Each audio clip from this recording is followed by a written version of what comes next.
President Gorbachev is reported to have told John Major he'll decide on his resignation within 48 hours. He spent the day discussing how to hand control of nuclear weapons to Boris Yeltsin. Rebels storm the Georgian parliament. The republic's president talks of a state of war. And 8 loyalists and Republicans are arrested after the wave of sectarian killings in Ulster.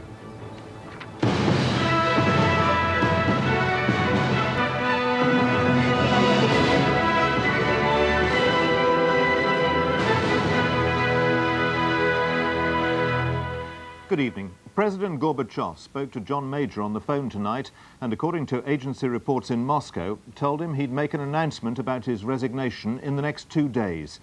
He was scheduled to make a televised address to the Soviet people tonight, but it was cancelled at the last minute. Earlier, he'd spent more than 6 hours with Boris Yeltsin, discussing how to hand over control of Soviet nuclear weapons. He told John Major the weapons would remain under strict control. In what appeared to be his farewell call as president, he appealed for Western aid, food, medicine and money.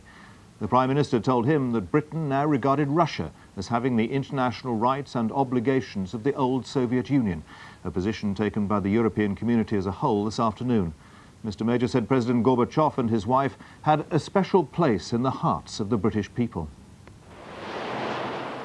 President Gorbachev arrived at the Kremlin for what was, even by his standards, a day of extraordinary indecision.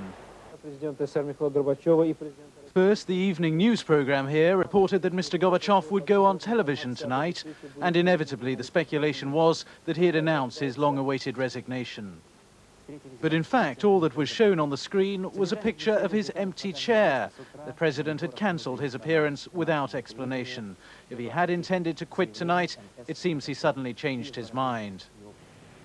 It's now emerged that earlier Mr. Gorbachev had spoken by phone from the Kremlin to the British Prime Minister. The president apparently told Mr. Major he would announce a decision on his resignation in 2 days' time. The phone call interrupted a 6-hour meeting he had today with Boris Yeltsin. Inside Mr. Gorbachev's office, he discussed handing over control of the Soviet nuclear arsenal to the Russian president. Mr. Yeltsin's key ministers had confirmed at a news conference that the future of the nuclear button was being negotiated.